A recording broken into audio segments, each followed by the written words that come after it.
नमस्कार, मेरा नाम भाऊ तोरसेकर। आप देख रहे हैं प्रतिपक्ष। दोस्तों, आज मुंबई की जो घटना है उस पर कुछ बोलना बहुत ज़रूरी है, क्योंकि आपको मालूम होगा, शायद आपने न्यूज़ चैनल देखे होंगे तो आपको पता होगा कि महाराष्ट्र में अमरावती से लोकसभा में चुनकर गई संसद सदस्य नवनीत राणा, इन्हें पुलिस ने गिरफ्तार किया है। उनके पति जो अमरावती से ही महाराष्ट्र विधानसभा के सदस्य है, एमएलए है, विधायक है, रवि राणा, उनको भी अरेस्ट किया गया है। और एक तरीके से ये उनका कहना है कि अन्याय है, बात ठीक है, लेकिन ये दंपति है, पति पत्नी है, लोक प्रतिनिधि पति पत्नी है, इन्होंने एक तरीके से इतिहास रचा है। शायद इसकी चर्चा आज की खबरों में होगी नहीं, इसलिए ये बात अलग से कहना मुझे ज़रूरी लगा। मैं जो आज वीडियो बना रहा हूँ उसका इम्पोर्टेंस वही है कि बहुत सारे पॉलिटिशियंस, राजनेता होते हैं, उनको अलग अलग कारणों से अरेस्ट किया जाता है, गिरफ्तार किया जाता है, इनको भी किया गया। तो आज के लोक प्रतिनिधि जो है, पीपल्स रिप्रेजेंटेटिव है, राजनेता होते हैं, उनको एक तरीके से ये पुरस्कार ही माना जाता है जब अरेस्ट होती है। लेकिन इनकी कहानी अलग है। इनको जिस कारणों से अरेस्ट हुआ है, गिरफ्तारी हुई है, वो अलग और अजब है। अजीब इसलिए है कि वो अपने घर में ही बैठे थे, उनके घर में वो रुके थे और उनके घर के सामने शिवसेना के बहुत सारे लोग गुंडागर्दी कर रहे थे, चिल्ला रहे थे। उनको घर से बाहर निकलने से रोका जा रहा था। वहाँ पुलिस बंदोबस्त था, फिर भी जो गुंडागर्दी कर रहे थे, रास्ता रोके बैठे थे, उन पर पुलिस ने कोई भी कार्रवाई नहीं की। और जो अपने ही घर में बैठे हैं, ऐसे एक दंपति को मुंबई की पुलिस ने अरेस्ट किया है। इसलिए मैं मानता हूँ कि एक अजीब बात है कि अमरावती से आए। उन्होंने कहा था कि मुख्यमंत्री उद्धव ठाकरे, जिनका निवास स्थान मातोश्री है, उसके सामने जाकर हम हनुमान चालीसा का पठन करेंगे।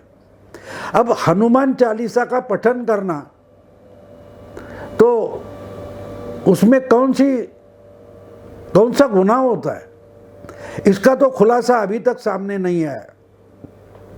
बीच में आपको याद होगा कि शिवसेना भवन के सामने महाराष्ट्र नवनिर्माण सेना के कुछ कार्यकर्ताओं ने लाउडस्पीकर लगाकर हनुमान चालीसा का पठन किया था।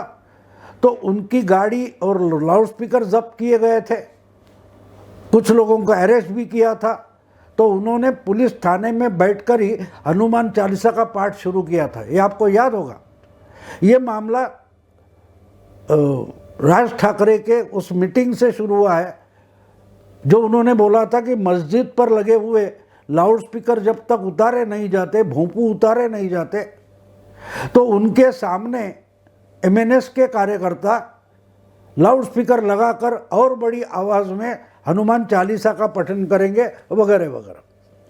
तो वही लाइन लेकर ये राणा दंपति जो है, उन्होंने मुंबई में आकर मुख्यमंत्री का जो निवास है, यानी उद्धव ठाकरे का जो निवास है मातोश्री, उसके सामने हनुमान चालीसा का पाठ करने की घोषणा की थी।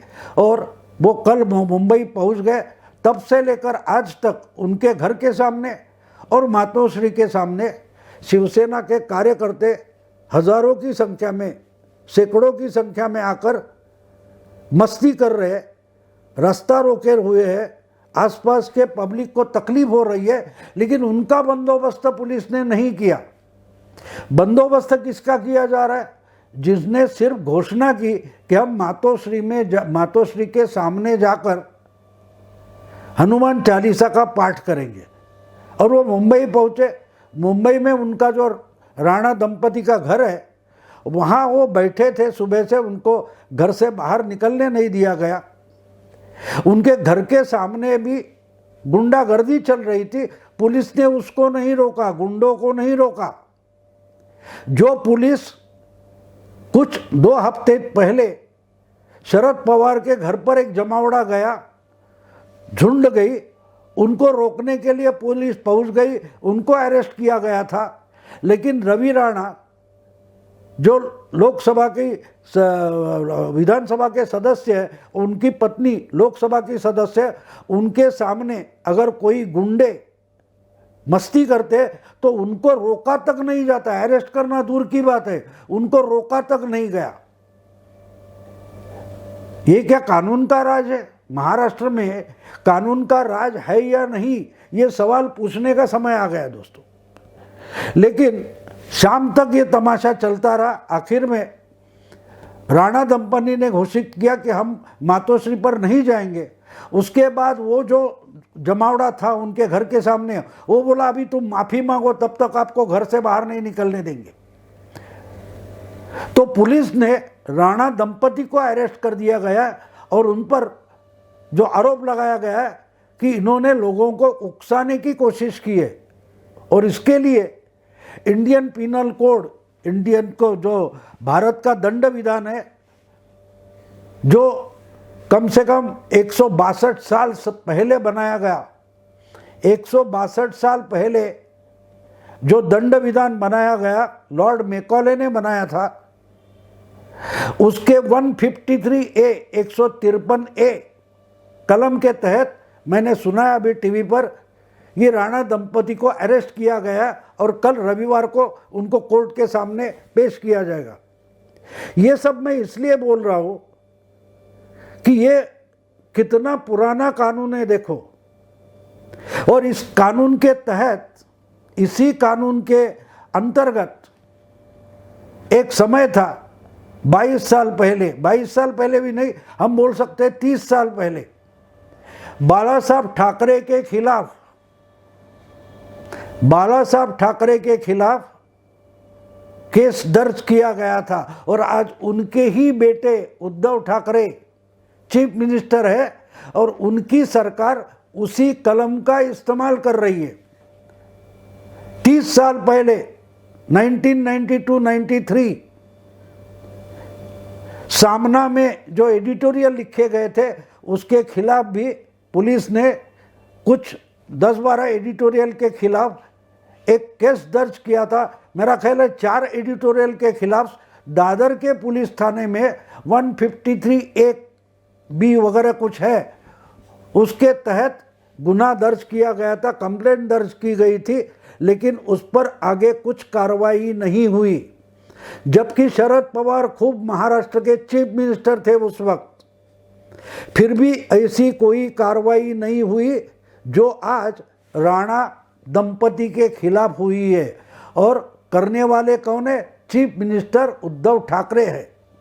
यानी बाला साहब के बेटे ही 153A कलम के धारा के अंतर्गत ये कार्रवाई कर रहे हैं। कितनी विडंबना है। खुद शिवसेना और शिवसेना के विचारधारा की ये कितनी बड़ी विडंबना है। ये सब हिस्ट्री में इसलिए बता रहा हूं कि नवनीत राणा और रवि राणा, इन्होंने आज इतिहास रचा है। वो सीधे सीधे बाला साहब के क्लास में आकर बैठ गए हैं। जिस कलम के अंतर्गत बाला साहब के खिलाफ गुनाह दर्ज हुआ था, उसी कलम के अंतर्गत अगर वही मुंबई पुलिस रवि राणा और नवनीत राणा इनके खिलाफ कोई केस दर्ज करती है, तो वो बाला साहब के पंक्ति में आकर बैठ गए। और बिठाने वाला कौन है? बाला साहब का बेटा। कितना अजीब मामला है, कितना अजीब मामला है कि जिसके खिलाफ खुद उद्धव ठाकरे भी एक समय लड़े थे, आपको याद होगा। 1993 में ये जो कंप्लेंट दर्ज की गई थी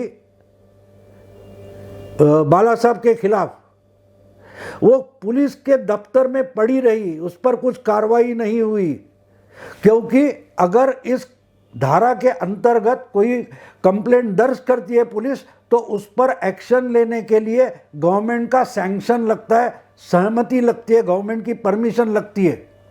वो परमिशन मिली नहीं थी जब शरद पवार चीफ मिनिस्टर थे। आगे चलकर 95 में शिवसेना की गवर्नमेंट आई, 99 में शिवसेना की गवर्नमेंट हट गई, शिवसेना बीजेपी की, और कांग्रेस और एनसीपी की गवर्नमेंट आ गई। उसमें डिप्टी चीफ मिनिस्टर थे छगन भुजबल और वही होम मिनिस्टर थे, गृह मंत्री थे। उन्होंने वो फाइल निकाली और वो सैंक्शन दे दिया, और आगे कम से कम 10-12 दिन बाला साहब ठाकरे को उसी कलम के अंतर्गत, उसी धारा के अंतर्गत अरेस्ट करने का तमाशा चलता रहा।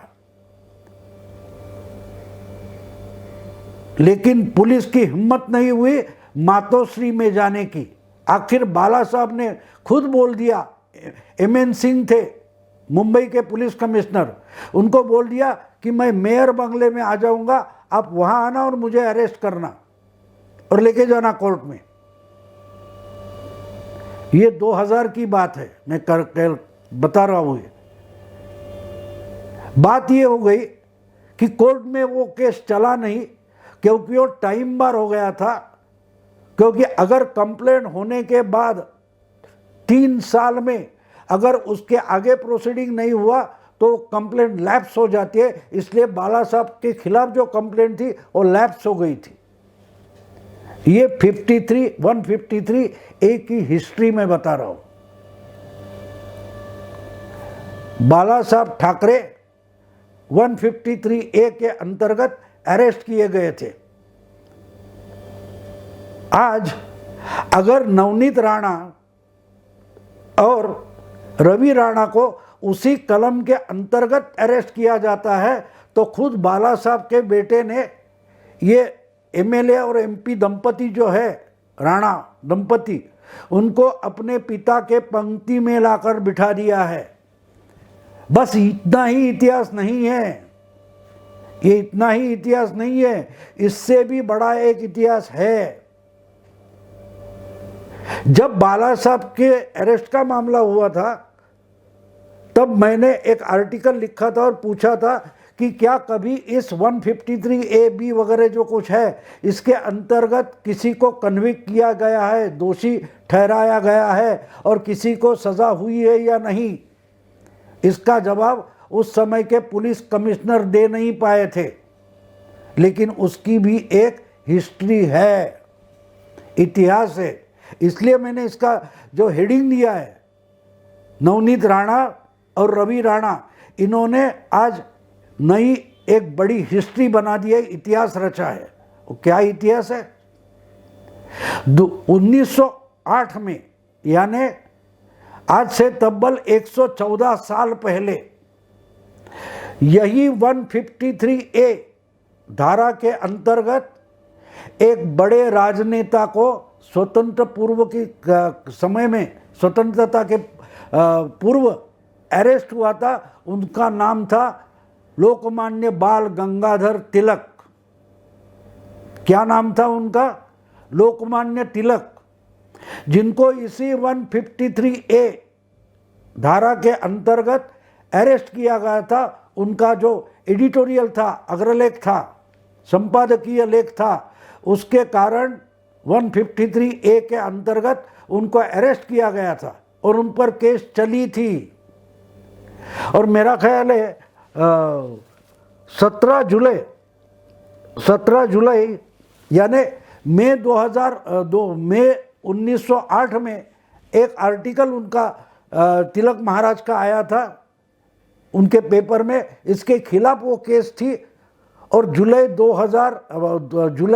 1908 में उनके खिलाफ केस चलाई गई थी और उसका नतीजा आया था।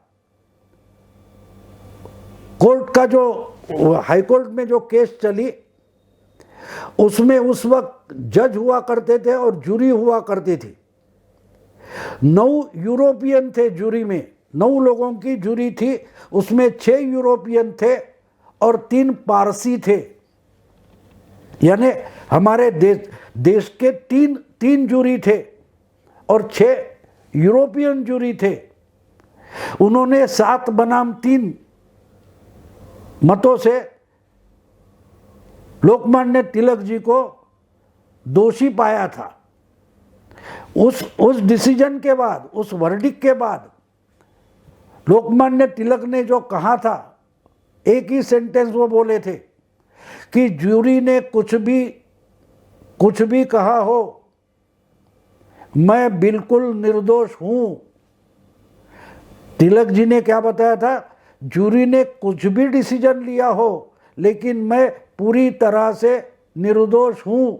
ये तिलक जी का रिएक्शन था। और दोस्तों, इसका ये इतिहास क्यों है? क्योंकि एक कन्विक्शन था और कन्विक्शन की जो रिएक्शन थी लोकमान्य तिलक की कि जूरी कुछ भी बताए, जूरी कुछ भी डिसाइड करे, मैं बिल्कुल निर्दोष हूं, आई एम इनोसेंट। ये जो तिलक महाराज का वाक्य है, सेंटेंस है, ये आज भी आपको मुंबई हाई कोर्ट की एक दीवार पर एक फलक बनाए, बोर्ड बनाए लगाया हुआ है, जो उसी कोर्ट के एक डिसीजन के खिलाफ आई हुई रिएक्शन है। और रिएक्शन किसकी है? जिसको दोषी पाया गया। और किस धारा के तहत? 153A। जिस 153A के तहत आज नवनीत राणा और रवि राणा को मुंबई के खार पुलिस ने अरेस्ट किया है, तो उसका आगे चलकर क्या होगा ये आप समझ सकते हो। जिस मुंबई के हाई कोर्ट ने तिलक महाराज को दोषी पाया था, उसी हाई कोर्ट में आज सम्मान से उस डिसीजन के खिलाफ की रिएक्शन दीवार पर लगाई गई है, शिलालेख माना जाता है उसको। अगर उसी कलम के अंतर्गत गलत ढंग से रवि राणा और नवनीत राणा और रवि राणा इनको अरेस्ट हुआ है और वो बोल रहे हैं कि हम निर्दोष है, तो वो किसकी भाषा बोल रहे हैं? वो लोकमान्य तिलक की भाषा बोल रहे हैं, वो बाला साहब ठाकरे की भाषा बोल रहे हैं। और उनको अरेस्ट करने वाले किसकी भाषा बोल रहे हैं? सोचो जरा। इसलिए मैंने कहा कि नवनीत राणा और रवि राणा ने आज एक इतिहास रचा है। दोस्तों, अगर ये वीडियो आपको पसंद आए तो लाइक कीजिए, शेयर कीजिए और प्रतिपक्ष को सब्सक्राइब कीजिए।